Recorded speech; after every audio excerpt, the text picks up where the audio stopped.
Assalamualaikum warahmatullahi wabarakatuh. Perkenalkan, nama saya Abdul Razak Mumtaz. Saya perwakilan dari kelompok G. Di sini kelompok kami akan menjelaskan gimana tentang manajemen risiko dan manajemen pengetahuan. Berikut adalah nama-nama anggota kelompok kami. Yang pertama ada Denny Putra Wiratama, ada Zulfikar Ali Asyari, ada Yazir Rizky, Lutfi Indrawa, dan saya sendiri Abdul Razak Mumtaz, ada M. Salih Suryana, ada Mugi Sandi, dan Sukardi.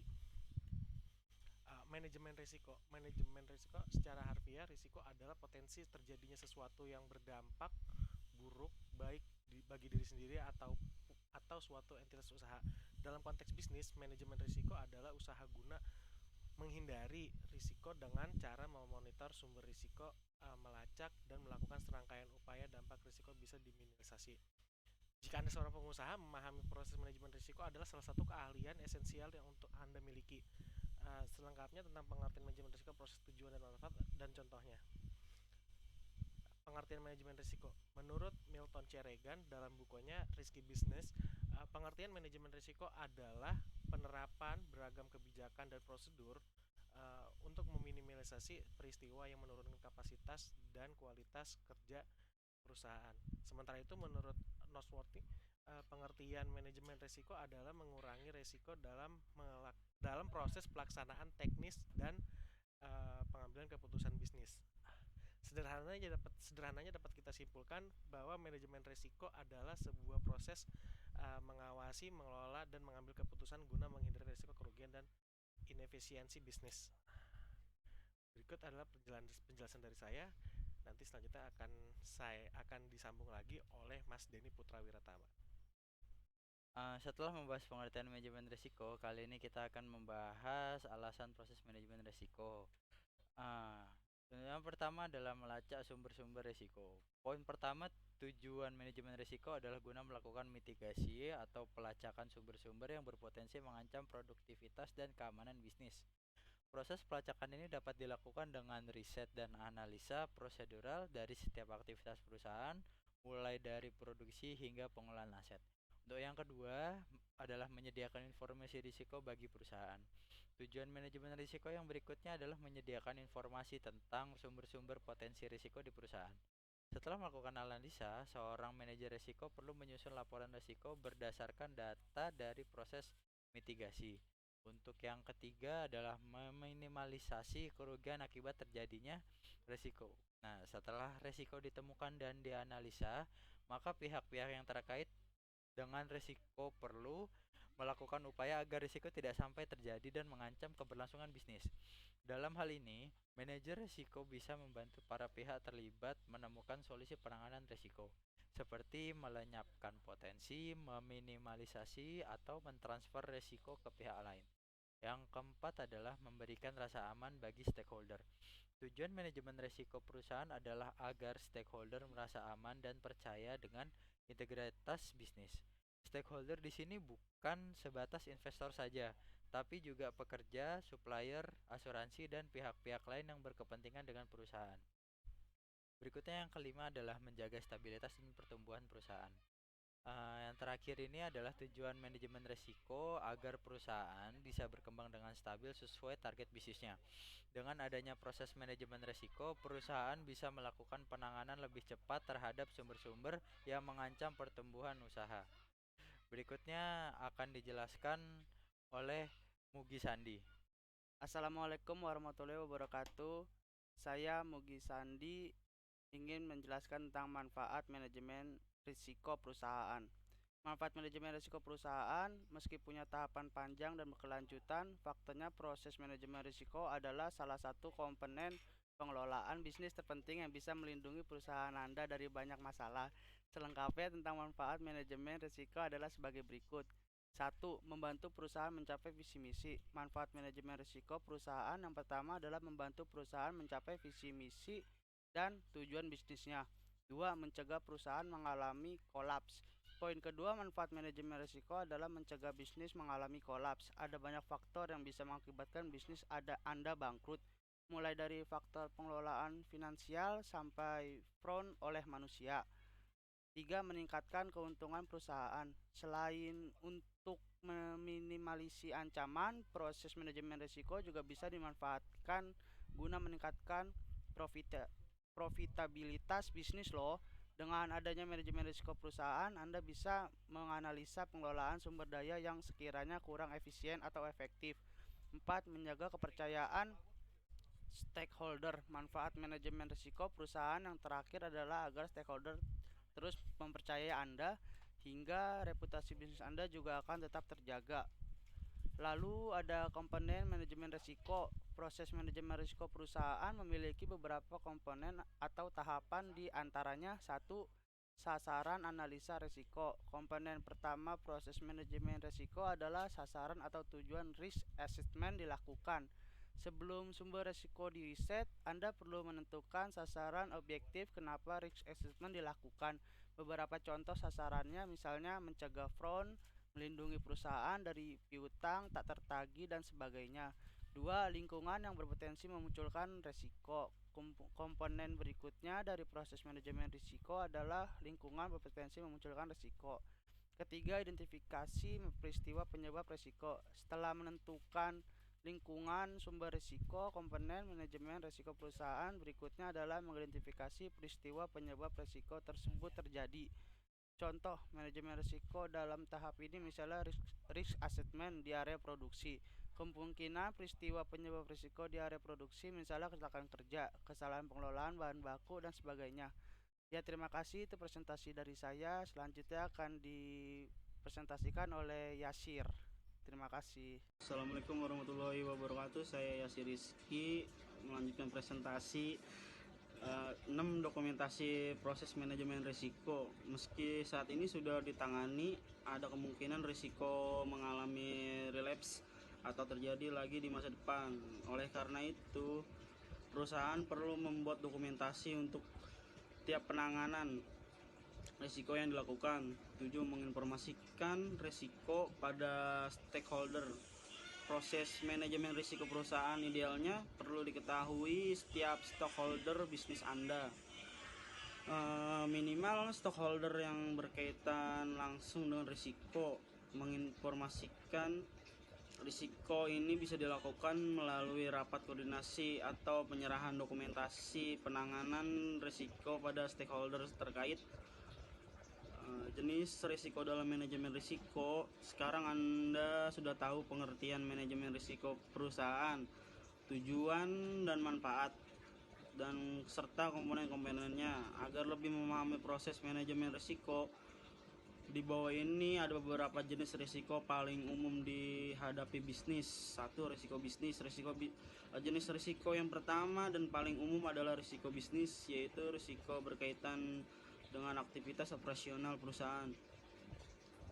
Contoh manajemen risiko bisnis misalnya dengan menerapkan K3, pengawasan proses capital budgeting, pelatihan SDM, dan sebagainya. Minimal stakeholder yang berkaitan langsung dengan risiko. Menginformasikan risiko ini bisa dilakukan melalui rapat koordinasi atau penyerahan dokumentasi penanganan risiko pada stakeholder terkait. Jenis risiko dalam manajemen risiko. Sekarang Anda sudah tahu pengertian manajemen risiko perusahaan, tujuan dan manfaat, dan serta komponen-komponennya. Agar lebih memahami proses manajemen risiko, di bawah ini ada beberapa jenis risiko paling umum dihadapi bisnis. 1. Risiko bisnis. Jenis risiko yang pertama dan paling umum adalah risiko bisnis, yaitu risiko berkaitan dengan aktivitas operasional perusahaan.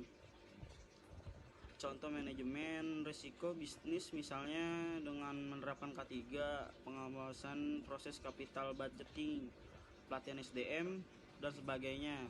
2. Risiko geografis. Jenis risiko yang berikutnya adalah risiko geografis, yaitu risiko akibat lokasi fisik perusahaan, misalnya lokasi rawan gempa, tsunami, longsor, dan jenis bencana alam.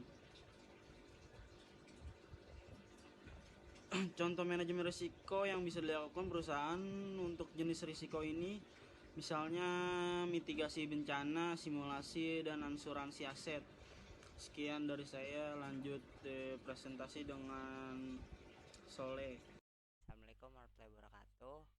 Nama saya M. Saleh Suryana. melanjutkan presentasi dari Yasir. Di sini saya akan menjelaskan jenis risiko dalam manajemen risiko. Sekarang Anda sudah tahu pengertian manajemen risiko perusahaan, tujuan, manfaat, dan komponen-komponennya. Agar lebih memahami proses manajemen risiko, di bawah ini ada beberapa jenis risiko paling umum dihadapi bisnis. 1. Bisnis. Jenis risiko pertama dan paling umum adalah risiko bisnis, yaitu risiko berkaitan dengan aktivitas operasional perusahaan.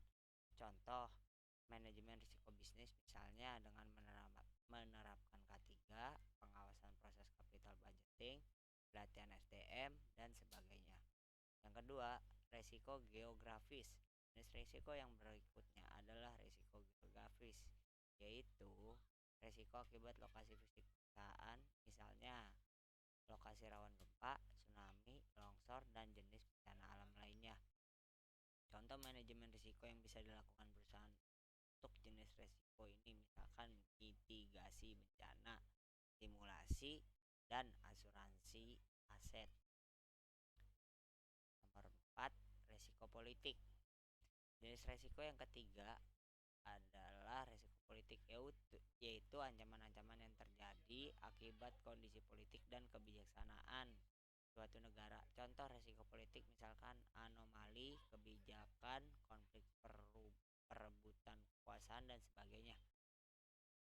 Nomor 4, risiko ketidakpastian ekonomi. Selain risiko politik, jenis risiko yang juga dialami perusahaan adalah risiko ketidakpastian ekonomi nasional.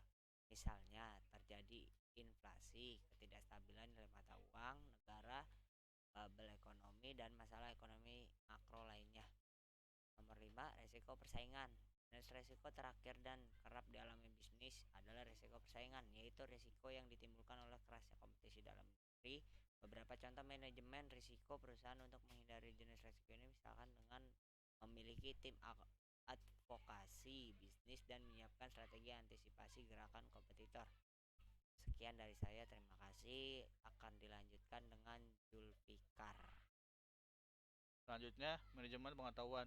Manajemen pengetahuan adalah kumpulan perangkat teknis dan strategi untuk mempertahankan, menganalisis, mengorganisasi, meningkatkan, dan membagikan pengertian dan pengalaman. Pengertian dan pengalaman semacam itu terbangun atas pengetahuan baik yang terwujud dalam seorang individu atau yang melekat di dalam proses dan aplikasi nyata suatu organisasi. Fokus dari manajemen pengetahuan adalah untuk menemukan cara-cara baru untuk menyalurkan data mentah ke bentuk informasi yang bermanfaat hingga akhirnya menjadi pengetahuan.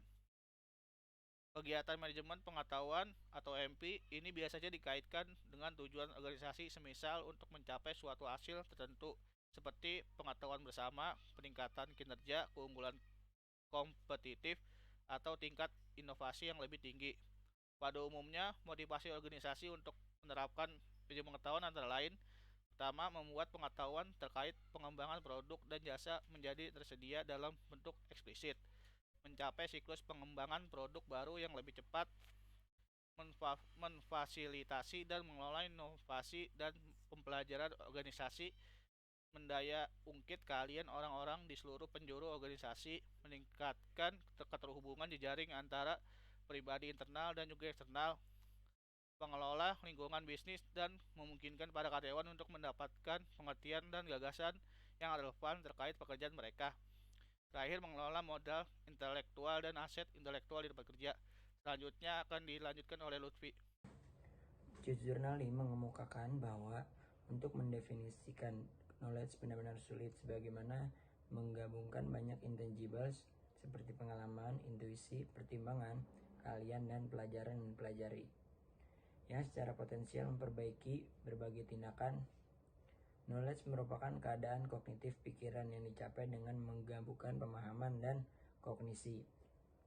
Hal ini sering ditunjukkan sebagai penyusunan dan pendokumentasian knowledge seperti patterns, database, manuals, report, prosedur, dan white papers.